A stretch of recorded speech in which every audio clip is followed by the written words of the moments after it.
This video is for problems 19 and 20 of the Chapter 3 quiz review. The directions state find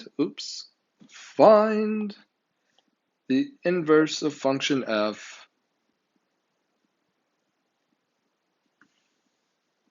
based on we're given function f of x. Anyway, all right.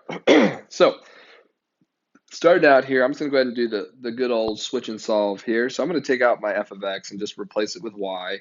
Y is equal to 2 times the cube root of x plus 3.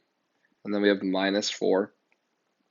Okay, so remember, switch and solve. Wherever we have an x, we're going to put a y, and wherever we have a y, we're going to put an x. So we've got x equals 2 times the cube root of y plus 3, and then minus 4. So in order to solve this, let's go ahead and add 4 to each side. We have x plus 4 is going to equal 2 times the cube root of y plus 3. Then we can divide both sides by 2. And we're now looking at x plus 4 divided by 2 is going to equal the cube root of y plus 3. Now we'll go ahead and cube both sides. So we've got an x plus 4 over 2 to the third power is going to equal y plus 3. And we'll subtract our 3, so we've got x plus 4 divided by 2 to the third power minus 3 is equal to our y. Or, we can go ahead and change that to our inverse of function f. Now, if you want to check it, right, because we always should check our work, go ahead and find a value that works well to plug in and gives you a nice clean point. And you can start with either one of them. You can start with the one you ended with, or you can start with the original function up here at the top. Like, let's pick a good number though. Like, for instance, when I look at this, right, since I'm taking the cube root, I want a number that I can take the cube root of. So when I look at that, right, if I look at this x, let's put a 5 in there, right, because then I'd have 8, which is a perfect cube. So if we said f of 5 would equal 2 times the cube root of 5 plus 3, and then we'd subtract 4. Well, 5 plus 3 is 8. The cube root of 8 is 2. So we have 2 times 2, and then minus 4. Well, that's 4 minus 4 is going to give us 0. So we have the point 5 comma 0. Okay, which means then in our inverse down here at the bottom, right, then it should be able to take on the point 0, 5, right, where we switch our x's and our y's. So let's see if that holds true. We're doing the inverse of function f. So when we plug in 0, we should have 0 plus 4 divided by 2 cubed minus 3. So let's see. 0 plus 4 was 4, divided by 2 is 2. 2 to the third power is 8. 8 minus 3 is going to give us 5.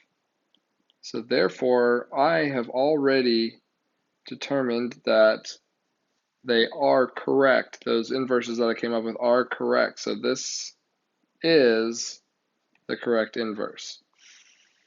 It's confidence. It feels good. Okay, so let's go ahead and go on to the second one.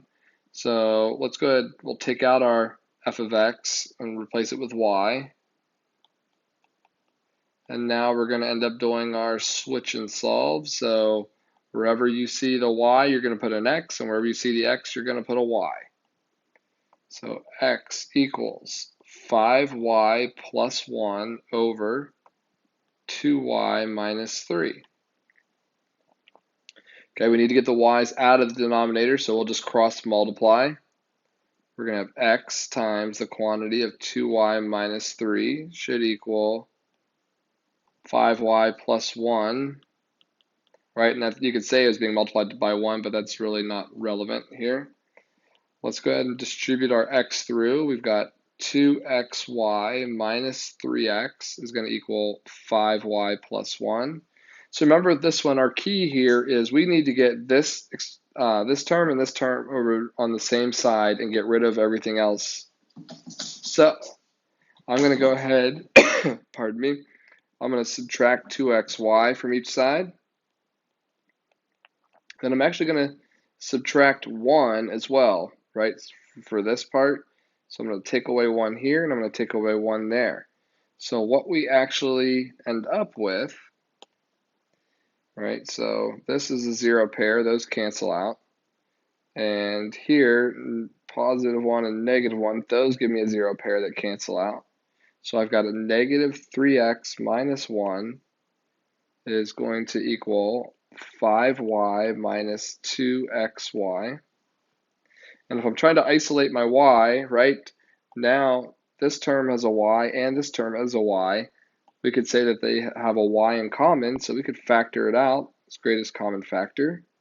We have 5 minus 2x. And now all that we need to do is isolate the y. So 5 minus 2x. 5 minus 2x. And for our final answer, right, we'll just write it in function notation. We have the inverse of function f of x is going to equal negative 3x minus 1 over 5 minus 2x. And that is our inverse. Now, this one could be written a couple different ways. If you wanted to take out the negative and distribute it through like the other part of the fraction. So another form could be 3x plus 1 over 2x minus 5. That would also work. That would be equivalent there too. Okay, and there's probably a couple other ways you could write it as well.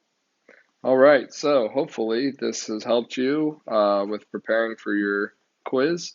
If you have any additional questions, please make sure you reach out. Thanks for watching.